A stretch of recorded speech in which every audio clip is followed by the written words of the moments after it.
सतयुग अपने आप ही है। दूसरों को सुधारने की कोशिश कर रहे हो, उससे ज्यादा जरूरी है अपने आप को सुधार लो। सब अपने आप सुधर जाओ, अपने आप ही सतयुग है। गड़बड़ तो तुम कर रहे हो। क्या बोले गुरुजी हम तो सुधरे साधरे हैं, हमारे घर वालों को सुधार दो। यहाँ पे तुम्हारी समस्या है। जब खुद सुधर जाएंगे तो जग मन के हारे हार है, मन के जीते जीत। मन ही मिलाए राम सो, मन ही करे खजीत। मन के मते न चालिए, मन के मते अनेक। ले डूबेगा मंझधार में, ना तो बल्ली लगे ना टेक। तो क्या है, दूसरों को सुधारने की बजाय अपने ऊपर काम करो, अपने अपना ध्यान दो।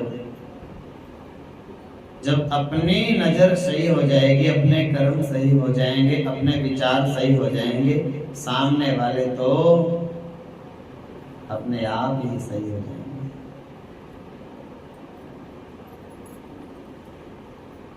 ये दाएं बाएं उड़ने वाले पक्षी नंद बाबा जी आपको कह रहे हैं विदा करते हैं, चलो हम आपको छोड़ के आते हैं थोड़ा। पक्षी भी साथ साथ में उड़ेंगे जब आप जाओगे। मित्रता इसको है, कोई भी चीज है। मैं अपने शरीर का कपड़ा से पहले उनको सबको साफ करता हूँ। ये मेरे रोज काम में आ रहे हैं, मैं इनका ध्यान नहीं रखूंगा, कौन रखेगा? थोड़े दिन बाद ध्यान नहीं रखेंगे, इनकी शक्ल ऐसी हो जाएगी, बोले उठा के बाहर फेंक दो, दूसरे ले आओ नए। ऐसा युग आ रहा है अब, किसी के कपड़े फटते नहीं, किसी के जूते टूटते नहीं, और बाहर सब फेंकते हैं यूं कि बिना संभाल के। ये बात तो क्या है, महात्मा वसुदेव के द्वारा किसी गुप्त रहस्य का ज्ञान करा दिए जाने पर नंद बाबा ने बैलों को, तेज चलने वाले बैलों को छकड़े में जोत करके सवार होकर गोकुल के लिए प्रस्थान किया। राजा परीक्षित ने पूछा, गुरुदेव मैंने सुना है राक्षसों से, मैंने ऐसा सुना है कि एक राक्षसी पूतना अपने स्तनों पर भयंकर विष लगाकर बालक श्री कृष्ण को जान से मारने की नीयत से उनको स्तनपान कराने लगी थी, और भगवान श्री कृष्ण ने उसको वहां उत्तम गति प्रदान कर दी जो माता को मिलती है। इस उत्तम कथा को आप थोड़ी विस्तार से सुनाइए, मुझे इसे जानने की बड़ी जिज्ञासा हो रही है। सुखदेव ने कहा, राजन सुनो, एक दिन राजसभा में सोने के सिंहासन पर बैठे हुए कंस को आकाशवाणी सुनाई पड़ी, ओ मूर्ख नरेश, क्या कर रहा है? अपने कल्याण का कुछ उपाय सोच। तेरा काल धरती पर उत्पन्न हो चुका है। वसुदेव ने किसी माया के द्वारा बालक को नंद के घर में छोड़ दिया है। जो उत्पन्न हुआ था तेरा काल, और उसकी कन्या को लाकर के तुम्हें सौंप दिया है। वह कन्या माया का अंश थी, भगवती दुर्गा का। क्या हो रहा है ये? आकाशवाणी। हमारे भी कई बार आकाशवाणी होती है, किसी किसी का घर होता है ना, तो बुढ़िया आकाशवाणी होती है पूरी। इधर वालों की खबर रखेगी 15 घरों की, उधर वाले भी 15 घरों की खबर उससे ले लो सारी। इनकी बेटी कैसी है, इनका बेटा कैसा है, इनकी बहू कैसी है, उस टाइम पे कहाँ जाती है, उस टाइम पे का लड़का कहाँ से आया, किनका मोटरसाइकिल आया, किसी गाड़ी। एक बुढ़िया से 25 घरों की पूरी पत्रकार। तुमने ये काम नहीं करना, इसलिए बता रहा हूं, कोई सोचे मेरे को कह रहे हैं, समझा रहा हूं, कहीं चोर की दाढ़ी में तिनके वाली बात हो जाए और ऐसे करे। फिर चोर पकड़ा गया, बोले आपको कैसे पता? बोले जब हमने कहा चोर की दाढ़ी में तिनका तो आपने ऐसे ऐसे करा, अपने आप पता लग गया ये चोर। तो किसी की भी बातें करने की जरूरत नहीं, कोई आए कोई जाए, सबका खाता अपना अपना है। मेरे मालिक के दरबार में सब लोगों का खाता। अच्छे करने करियो भाई, कर्म ना करियो काला। लाख आंख से देख रहा है तुम्हें देखने वाला। सत्य की नैया पार लगाता, पाप की नाव डुबोता। मेरे मालिक के दरबार में सब लोगों का खाता। दूसरों की बातें बिल्कुल नहीं सोचना, कहां से आई, कहां जा रही, क्या कर रहे, कौन आया इनके घर में, जरूरत नहीं। अपने भजन से मतलब रखो।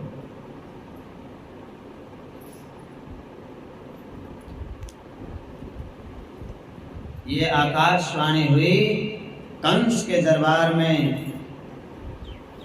कंस को बताया कि वसुदेव के पुत्र के रूप में साक्षात नारायण श्री हरि भगवान अवतीर्ण हो चुके हैं, अवतार ले चुके हैं, वे ही तेरे प्राणों का हरण करेंगे। इस समय गोकुल में, नंद भवन में, नंद मंदिर में उनका पालन पोषण हो रहा है। देवकी का 7वां गर्भ भी जो स्खलित हो गया था, मरा नहीं। योग माया ने उसको रोहिणी के गर्भ में स्थापित कर दिया था। उस गर्भ से शेषनाग के अवतार बलदेव जी प्रकट हुए हैं।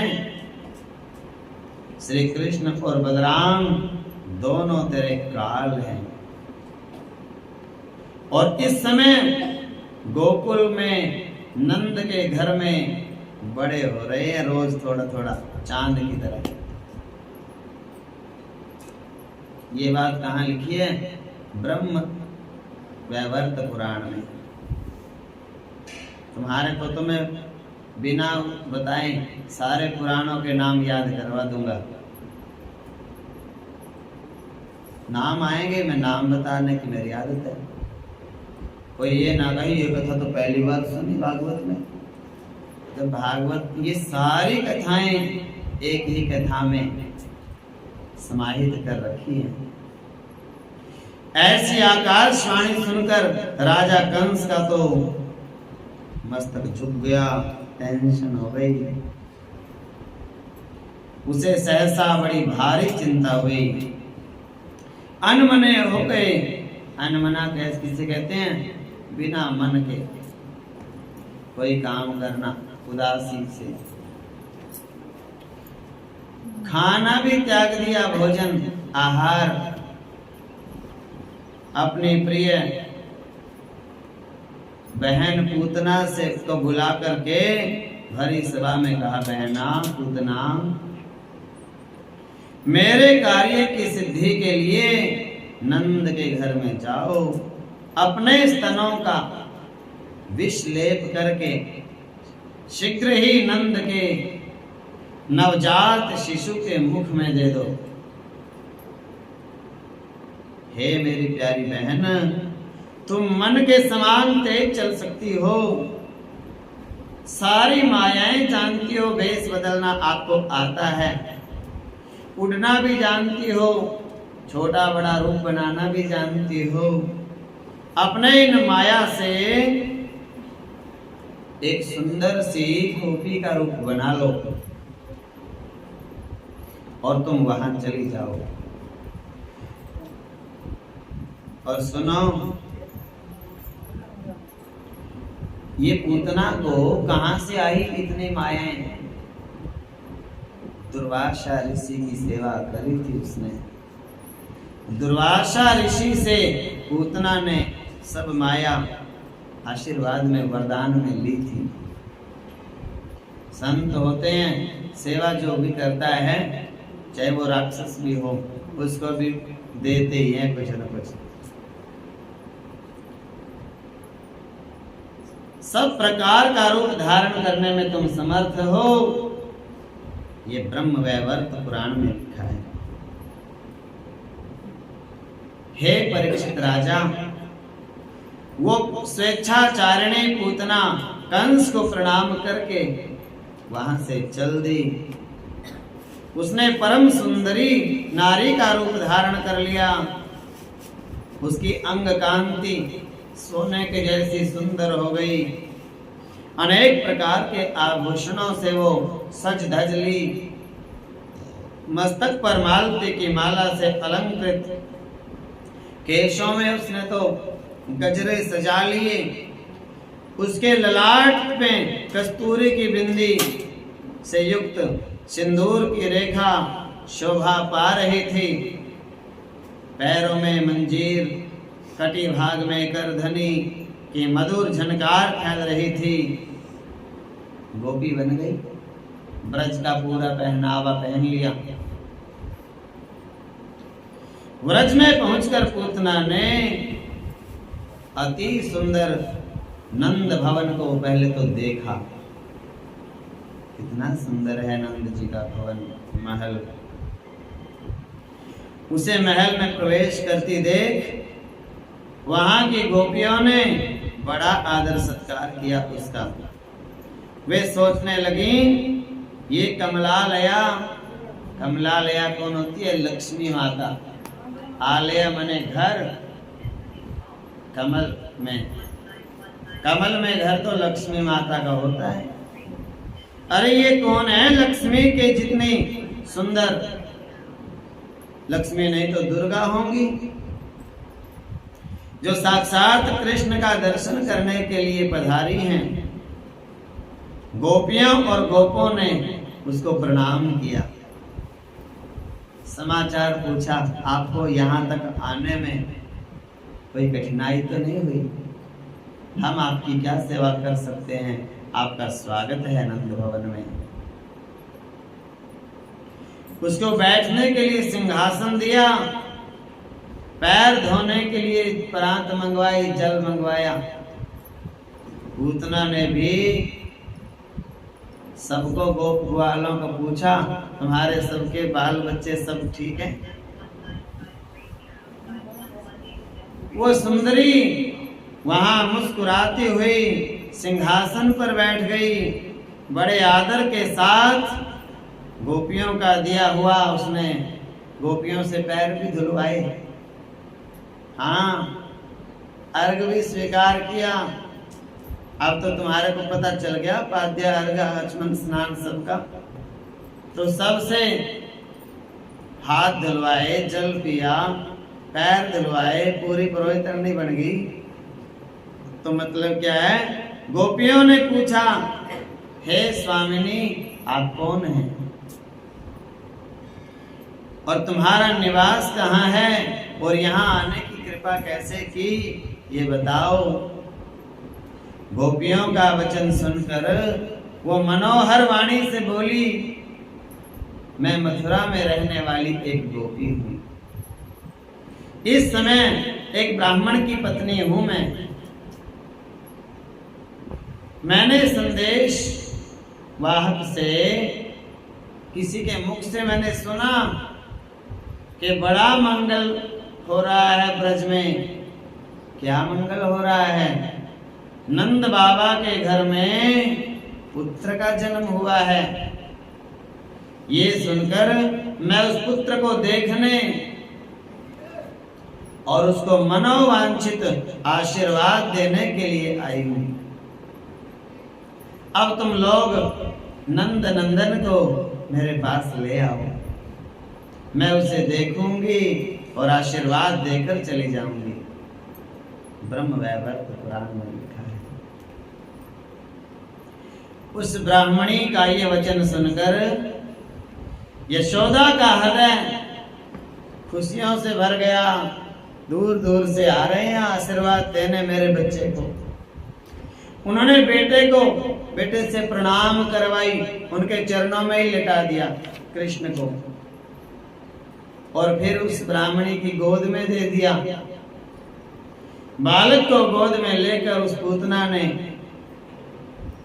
पहले तो उसका मुंह चूमा, फिर मस्तक, और फिर सुखपूर्वक बैठ करके श्री हरि के मुख में अपना स्तन दे दिया। साथ ही साथ में बोली,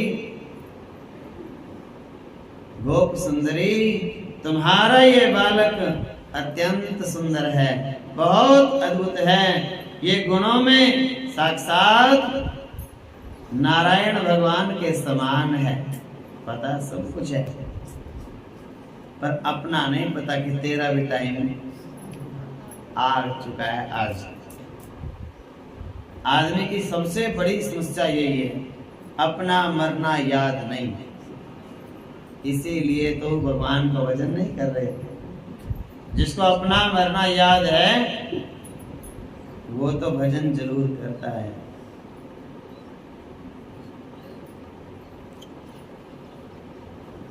एक 80 वर्ष का बूढ़ा एक 40 साल के महात्मा के साथ में झगड़ा करने लगा, और झगड़ा में गलती बूढ़े की थी। मंदिर में शराब पी के आना चाहता था, तो 40 वर्ष के महात्मा ने उसको मना कर दिया। जाते जाते कह रहा है, कभी तो तू भी बूढ़ा होएगा, जब तू बूढ़ा हो जाएगा, मर जाएगा, फिर हम खूब आए करेंगे इस मंदिर में।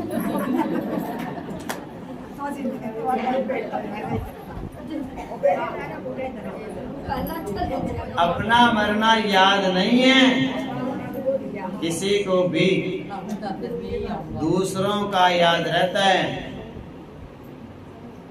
पड़ोसियों के साथ में झगड़ा हो जाए, 90 साल का बूढ़ा भी कहेगा कोई बात नहीं, कभी ना कभी तो फंसेंगे, और ये नहीं पता कि तू कर यहीं बैठा रहेगा।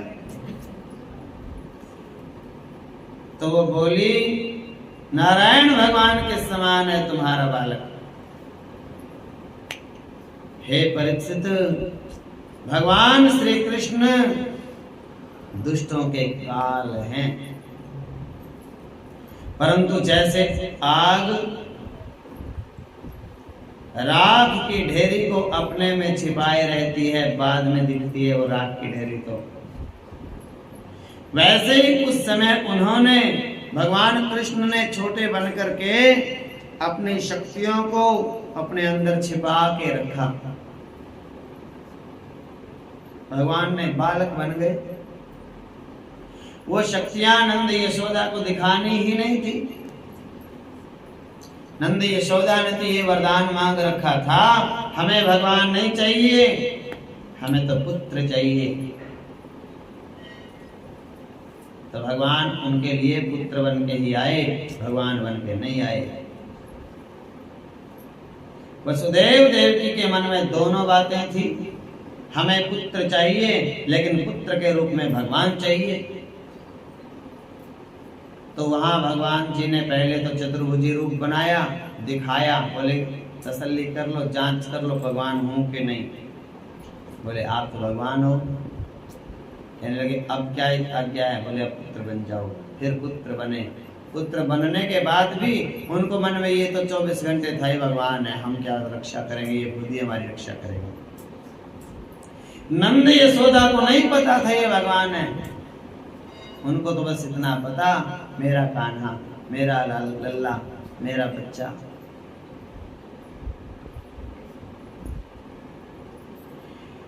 भगवान श्री कृष्ण चर अचर सभी प्राणियों की आत्मा हैं, इसलिए उन्होंने उसी पल जान लिया जब पूतना ने अपना स्तन उसके मुख में दिया, उसी पल में बोले ये पूतना है ना, ये सारे बुरे बुरे ग्रहों की मौसी है। अपने नेत्र भगवान ने बंद कर लिए। जैसे कोई पुरुष भ्रमवश सोए हुए और सांप को रस्सी समझ के उठा ले, कोई सोया पड़ा हो सांप और कोई आदमी अंधेरे में उसको रस्सी समझ के उठा ले, वैसे ही पूतना ने अपने काल को साधारण बालक समझ के उठा लिया।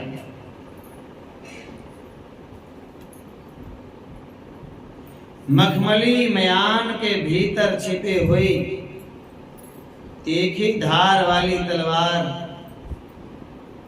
तलवार होती है ना, धार कितनी तीखी होती है, और उसको ऐसे म्यान में रखेंगे बड़ी सजी धजी मखमली में, उसके समान पूतना बाहर से तो बन गई मखमली गोपी, अंदर से तलवार, बगल में तो छुरी, मुंह पे जय श्री कृष्ण। बालक कृष्ण को अपनी गोदी में लेकर उसके मुंह में अपना स्तन दे दिया, जिसमें बड़ा भयंकर और किसी प्रकार से भी पचने वाला नहीं ऐसा विष लगा रखा था। भगवान ने क्रोध को अपना साथी बनाया। वैसे तो भगवान को क्रोध, काम, लोभ, मोह, अहंकार आते नहीं, पर भगवान ने जानबूझ के बुलाया क्रोध को, बोले थोड़ी देर के लिए तेरी जरूरत है, आ जाओ भैया। क्रोध को अपना साथी बनाया और क्रोध में आकर उसके स्तनों को भगवान ने जोर से दबा दिया और उसके प्राणों को पीने लगा दूध के साथ साथ में। वो दूध पीने लगे और उसका साथी जो क्रोध है वो प्राण पीने लगा। भगवान कहने लगे दूध दूध हम पीते हैं, इसके प्राण तुम खींचो। अब तो पूतना के प्राणों के आश्रयभूत सभी मर्म स्थान फटने लगे, पुकारने लगी, अरे लल्ला छोड़ छोड़, मुझे परेशानी हो रही है, तकलीफ हो रही है, बस कर। अब बार बार अपने हाथ पैर पटक पटक कर रोने लगी। उसके नेत्र उलट गए, सारा शरीर पसीना पसीना हो गया। उसकी चिल्लाहट बड़ी जोर से भयंकर आवाजों में वो चिल्लाने लगी, गूंज गए सब महल चौक। इस प्रकार राक्षसी पूतना के स्तनों में इतनी पीड़ा हुई कि वो छिपा नहीं सकी और असली रूप में उसको आना पड़ा। उसके शरीर से प्राण निकल गए, उसका मुख फट गया, बाल बिखर गए, हाथ पांव फैल गए, जैसे इंद्र के वज्र से घायल होकर वृत्रासुर राक्षस मर गया था, ऐसे ही वो बाहर आकर के गौशाला के सामने बाहर चौक में चौराहे में धड़ाम से गिर पड़ी। उसका आकार बड़ा हो गया राक्षसों वाला, मुख विकराल दिखाई देने लगा। कितना भी सुंदर आदमी हो, मरने के बाद तो वो भी भयानक हो जाता है, उसका भी चेहरा सुंदर नहीं लगता, फिर डरावना हो जाता है। वो तो पहले ही डरावनी थी, मरने के बाद तो पता नहीं क्या हुआ होगा, मैं तो था नहीं वहां से। तो वह उत्तान मुंह होकर गिर पड़ी। उसने स्थूल शरीर को त्याग कर सूक्ष्म शरीर में प्रवेश किया। उसने राक्षसी शरीर को तो छोड़ दिया, और जो अंदर का उसका आत्मा था उसके लिए एक विमान आया। कहां से? गोलोक धाम से। कमाल हो गई। स्वर्ग से नहीं, वैकुंठ से नहीं, साकेत धाम से नहीं, सीधा क्षीर सागर से भी नहीं, सीधा ही हेड ऑफिस में से। सबसे ऊंचा होता है गोलोक धाम।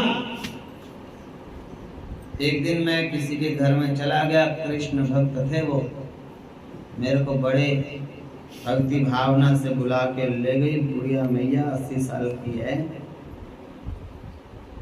अकेली रहती है।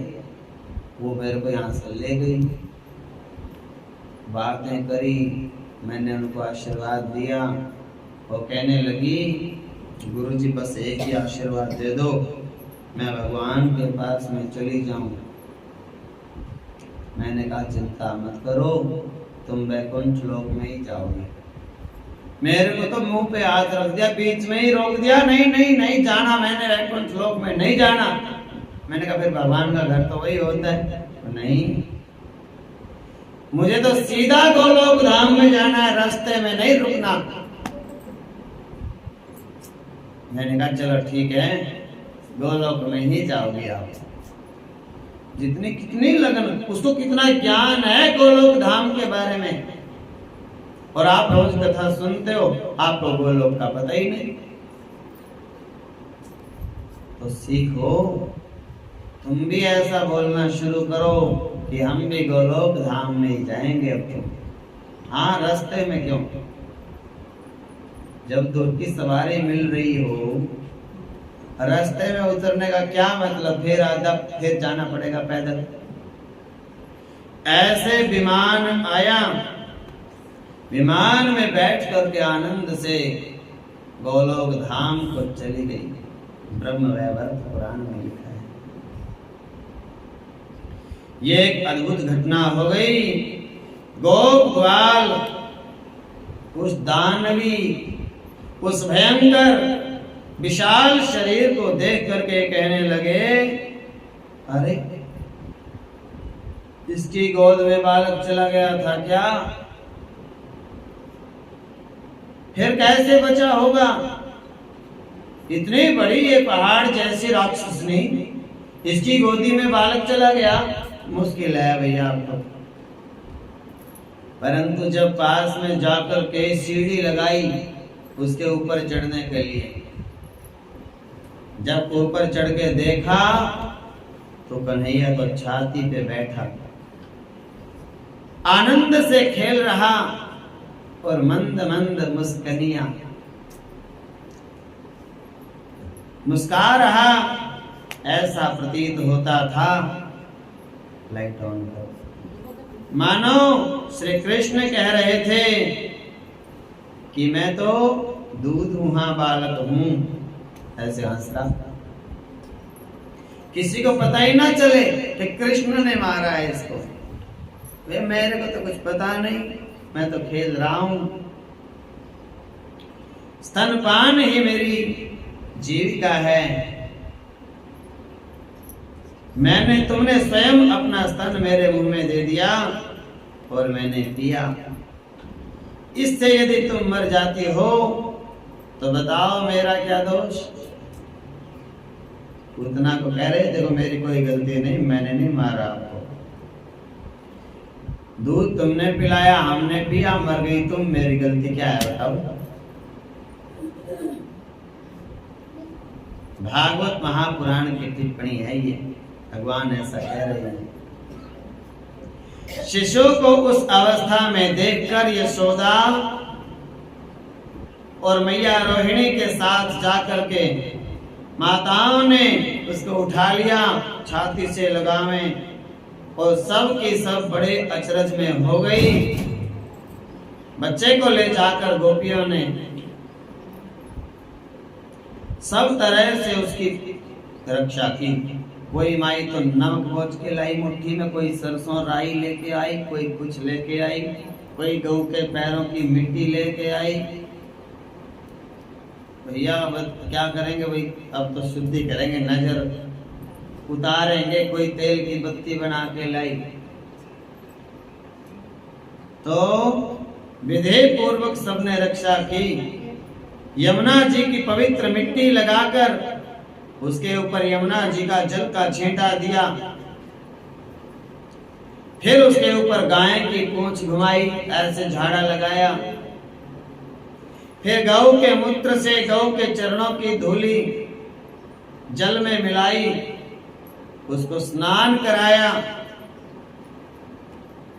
और फिर एक उसके लिए पाठ भी किया। क्या पाठ किया? पूजा करी सबने, ऐसे पाठ किया बैठ करके सबने कन्हैया के लिए। तुम भी करो मेरे साथ में। गोपियां बोली, हे मेरे लाल श्री कृष्ण, देखो बोलना नहीं, मन मन में बोलो, हे श्री कृष्ण तेरे सिर की रक्षा करें। भगवान वैकुंठ कंठ की श्वेत द्वीप के स्वामी दोनों कानों की रक्षा करें। यज्ञ रूपधारी श्री हरि आपकी नाक की रक्षा करें। भगवान नरसिंह आपके दोनों नेत्रों की रक्षा करें। दशरथ के पुत्र श्री राम भगवान आपकी जिह्वा की रक्षा करें। नर नारायण ऋषि तेरे अधरों की रक्षा करें। साक्षात श्री हरि के कला अवतार सनक सनंदन आदि चारों ऋषि आपके दोनों गालों की रक्षा करें। भगवान श्वेत वाराह तेरे मस्तक की, नारद ऋषि दोनों भ्रिकुटियों की रक्षा करें। कपिल मुनि तेरी ठोड़ी की रक्षा करें। दत्तात्रेय भगवान तुम्हारी छाती की रक्षा करें। ऋषभ देव भगवान तेरे दोनों कंधों की रक्षा करें। मत्स्य भगवान तेरे दोनों हाथों की रक्षा करें। पृथुल पराक्रमी राजा पृथु, देखो ये पिहुआ में जो अवतार हुआ उन्हीं का नाम है। हमारी कुरुक्षेत्र भूमि का सब ग्रंथों में वर्णन मिलता है। तो क्या अनंत पराक्रमी राजा पृथु भगवान तुम्हारे भुज दंडों की रक्षा करें। कच्छप अवतार आपके उदर की रक्षा करें, पेट की। धनवंतरी भगवान आपकी नाभि की रक्षा करें। मोहिनी रूप धारण करने वाले भगवान आपके गुप्त प्रदेशों की, गुह्य देशों की रक्षा करें। वामन भगवान आपकी कटी कमर की रक्षा करें। परशुराम भगवान पृष्ठभाग की रक्षा करें। बादरायण वेद व्यास जी भगवान आपकी दोनों जांघों की रक्षा करें। बलभद्र भगवान बलराम जी दोनों घुटनों की रक्षा करें। भगवान सनातन बुद्ध देव तेरी पिंडलियों की रक्षा करें। धर्म की रक्षा करने वाले कल्कि भगवान आपके पैर के दोनों गट्टे होते हैं, गुल्फों की रक्षा करें और दोनों पैरों की रक्षा करें।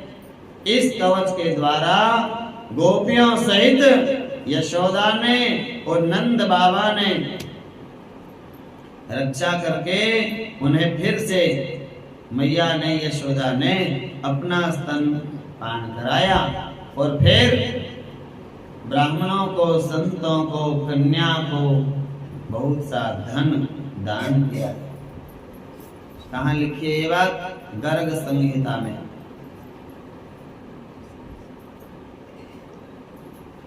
ऐसे ऐसे देखो, किसी के घर में छोटा बच्चा हो, बड़ा भी हो, बच्चे तो बच्चे हैं, और जिनकी माँ 80 साल के, तो बच्चे भी 40 के हो जाएंगे, 50 के हो जाएंगे, तो वो भी बच्चे हैं।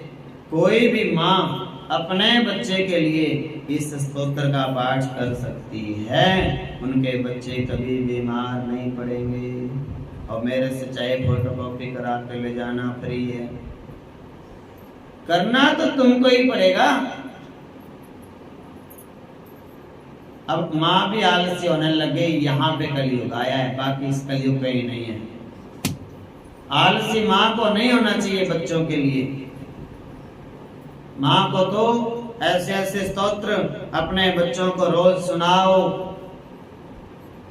उल्टी सीधी कहानियां, चुटकुले सुनाने का कोई लाभ नहीं।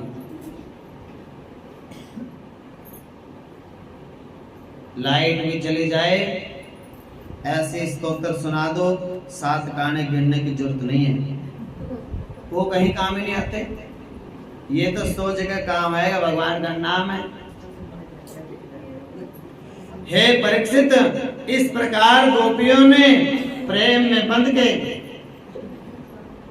भगवान श्री कृष्ण की रक्षा की। माता यशोदा ने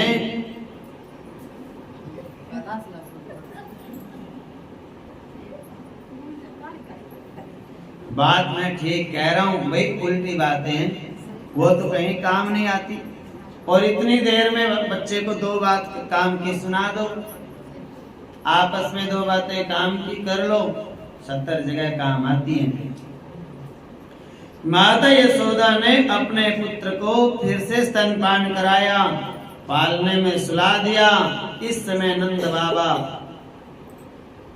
और उनके गोप मथुरा से गोकुल में पहुंचे थे, तो उन्होंने वो पूतना का भयंकर शरीर देखा। पहले तो देख के अचरज में हो गए, भाई इतनी बड़ी कौन बला है ये। कहने लगे, भाई आश्चर्य की बात है, और सुनो ध्यान से। कहने लगे, वसुदेव कोई आम आदमी नहीं है। क्यों? वसुदेव ने पहले बता दिया था कि जल्दी जाओ और कोई उपद्रव होने वाला है। हमें तो लगता है ये जो वसुदेव है पिछले जन्म में कोई ऋषि मुनि था। अब भी उसको सारी बातें पता चल जाती हैं। या संभव है वसुदेव पिछले जन्म में कोई योगी हो, क्योंकि उन्होंने ऐसा ही कहा था और ऐसा ही हुआ मिला। तब तक ब्रजवासियों ने कुल्हाड़ियां लेकर के उसके कई टुकड़े किए पूतना के। एक में तो हिलने वाली नहीं थी वो। गोकुल से दूर ले जाकर लकड़ियों के ऊपर रख करके स्वाहा कर दिया। भागवत पुराण में लिखा है। जब उसका शरीर जलने लगा, उसमें से धुआं निकला। आहा, लौंग, इलायची, चंदन, अगर तगर, गूगल, सबकी खुशबू उसी में से आई।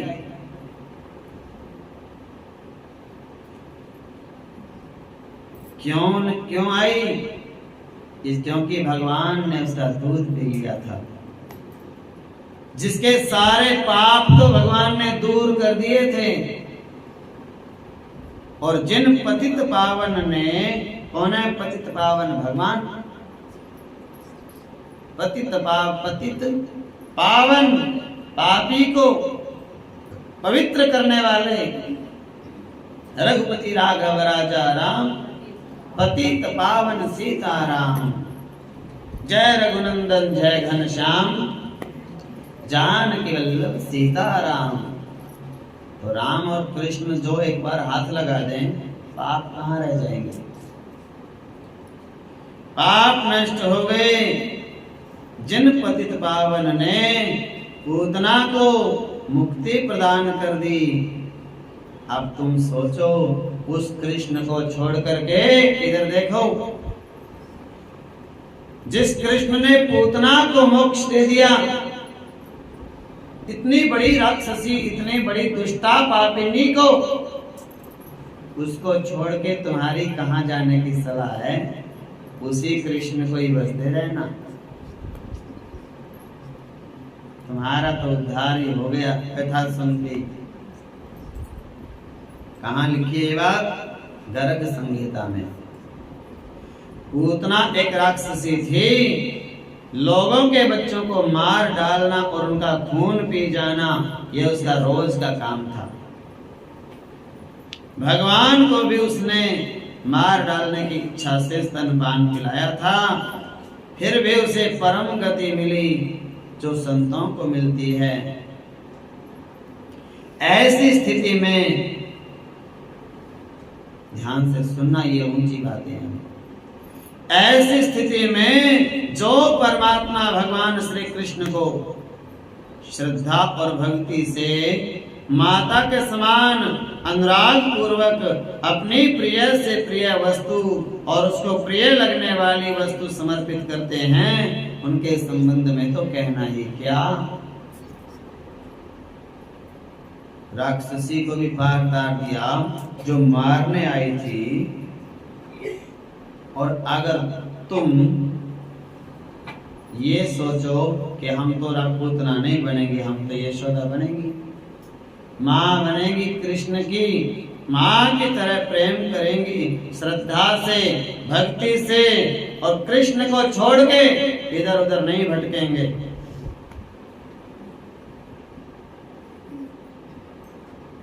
बिल्कुल नहीं भटकना चाहिए। आदि अनादि देव पंचदेव ही हैं और एक में ही सब आ जाते हैं। कृष्ण को भजा तो सबकी पूजा हो गई। प्रिय से प्रिय वस्तु उनको समर्पित कर दो। आपके पास विद्या है तो भगवान के अर्पण कर दो, ये विद्या मेरी नहीं भगवान की है। आपके पास कोई भी वस्तु है, तन मन है, भगवान को अर्पण कर दो। मेरे पास और तो कुछ है नहीं प्रभु, ये तन है, ये तेरे को अर्पण है। तन का सुंदर होना कोई जरूरी भी नहीं, मन सुंदर हो भगवान के अर्पण हो जाए, सबसे ऊंची बात है। मंदिर में नाम कराने की जरूरत नहीं है, पर अपने घर को, अपनी कोठी को, कोठी में बैठे बैठे बोल दो हमारी नहीं भगवान की है।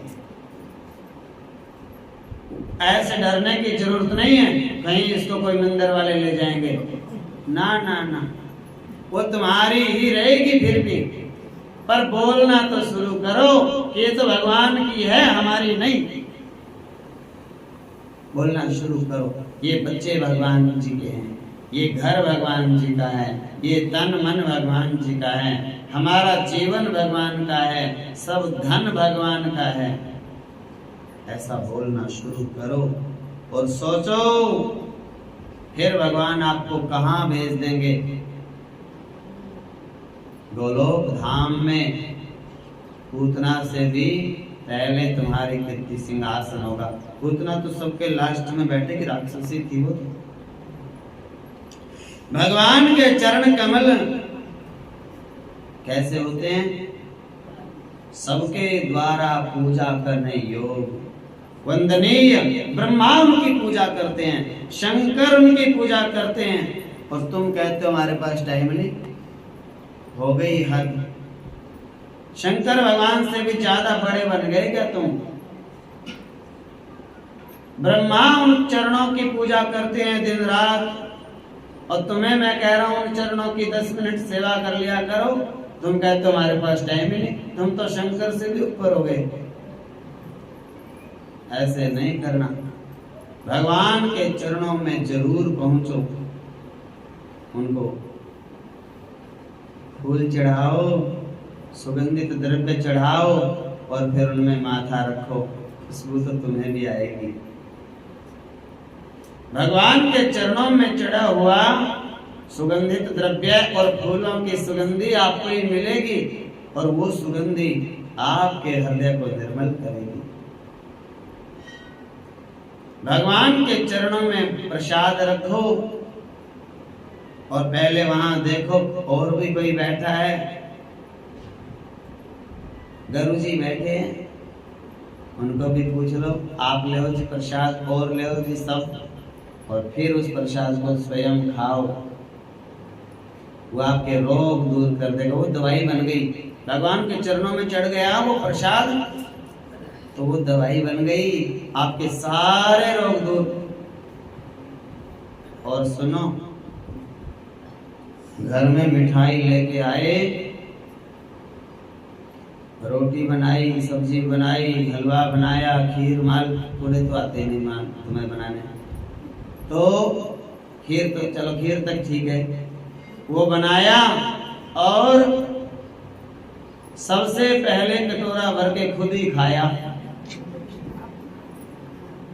तो रोग होते हैं। पहले बड़ों को फिर छोटों को, चाहे 3 बज जाएं, पहले उनको पूछ के खिला के जब सब निवृत्त हो जाएं, फिर अपना प्रसाद लो। ध्यान रखने की बात है। भुंजते ते तुगम पापा ये पचन्ते आत्म कारणात्, जो सबसे पहले खाता है बना के, वो तो मांस के बराबर है। बना, और सुनो, खाना खाना की बात नहीं, बना के गैस चूल्हे के नीचे भी नहीं छिपाना अपना। हाँ भाई, हम तो बाद में खा लेंगे, चलो गुरुजी ने कहा है, अब अपना कटोरा भर के गैस चूल्हे के नीचे छिपा लो, कहीं बाद में थोड़ा रह जाए, वो भी नहीं करना। सबको प्रेम से खिलाओ, बच जाए तो ठीक, नहीं बचे तो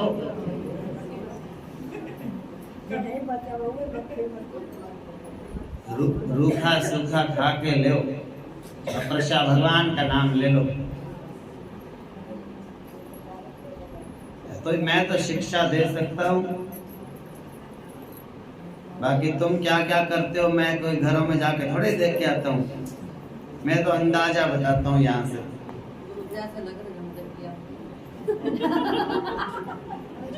भगवान के चरण कमल सबके लिए पूजनीय हैं, उन्हीं चरणों से पूतना का शरीर भगवान ने दबा दिया था, स्तनपान किया था, माना वो राक्षसी थी, परंतु उसको उत्तम से उत्तम गति जो मां को मिलनी चाहिए वो प्राप्त हुई। फिर जिनके स्तन का दूध भगवान ने बड़े प्रेम से पिया, उन गौओं और माताओं की तो क्या गति होगी, बड़े आनंद की बात है। नंद बाबा के साथ आने वाले ब्रजवासियों की नाक में जब चिता के धुएं की खुशबू पहुंची, तो वो सोचने लगे ये क्या आचरज हो गया, मन ऐसा करता है चिता के पास नहीं बैठे रहे, बढ़िया खुशबू आ रही है, कहां से ऐसी सुगंध आ रही है। इस प्रकार कहते हुए वो ब्रज में पहुंचे। वहां गोपों ने उन्हें पूतना के आने से लेकर और मरने तक की सारी कथा सुना दी।